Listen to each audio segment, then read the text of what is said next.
When you're picking out coasters for your home, how do you know which one is going to work best for you? In this video, I'm going to break down my experience with two different coasters, both of them from West Elm, which one I use far more than the other, and some of the real issues that I ended up finding with one of these two sets of coasters. I want to start by probably spoiling everything and just telling you this one is my favorite. I'll give you a few reasons why.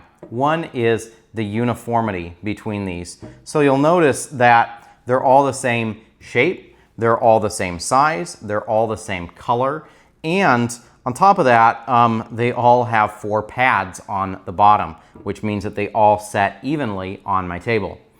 The other reason that I really like these is that they feel so substantial, like they actually make a statement on the table.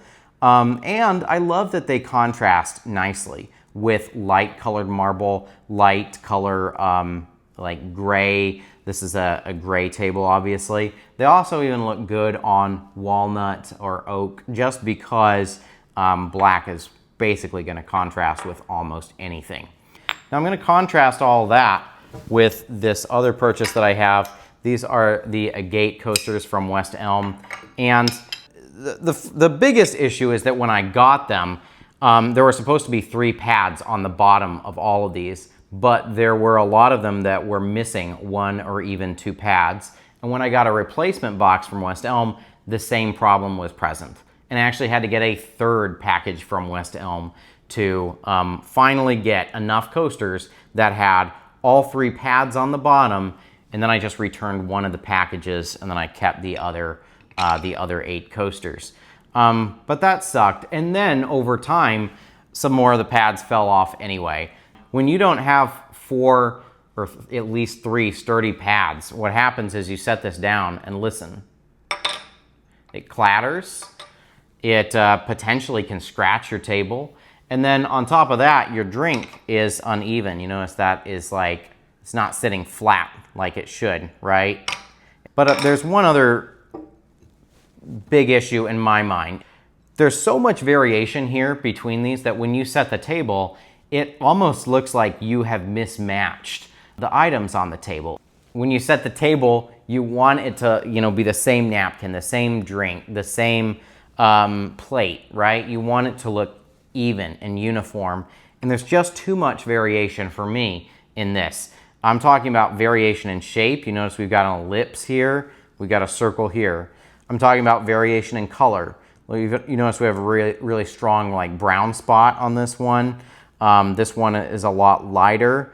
And then also just even size. Like I think that this one is so much smaller than this one. It's probably like 25% smaller. So I just feel that when I'm setting the table with these, it just doesn't look uniform enough for me. I also think that there's not great contrast with this particular table. So if you have light colored tables, I would suggest get something that's going to contrast and look really good on the table. Don't get something just because you like it in the store. If you have a dark colored table, then probably it would be the opposite. Go ahead and get light colored coasters. They will probably look awesome. And then I also didn't love the fact that like these aren't really like feeling very solid. They kind of feel flimsy. They're pretty thin. And just when I compared it to these, that difference became really prominent to me. Like notice the difference in the thickness there. These are really like extra thick. They're so thick they kind of make a statement. They didn't need to be that thick, but these also didn't need to be so thin. So overall, I use these almost always. I do sometimes set these out on my walnut nightstands because I think they contrast better with that. And I've never ordered pads on Amazon and done that DIY project to fix them all up. I should probably do that someday. I was going to show you, and you're probably wondering what the heck, right? I actually use a couple of these for my honey because, I don't want the honey sticking to my countertops. So I needed something to set the honey on. And especially like when you get down in your honey to the bottom, I don't want to throw it away, and I also don't want to spend forever squeezing it. So I literally have this setting upside down. It's making a mess and sticking. Might as well stick to these.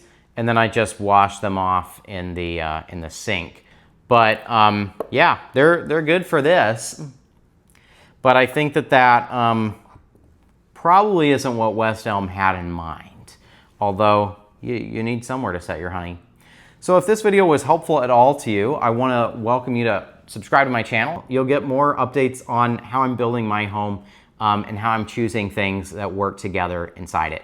Check out my next video where I'm going to be breaking down this glass as well as my starter glassware set in my new home here in Boston.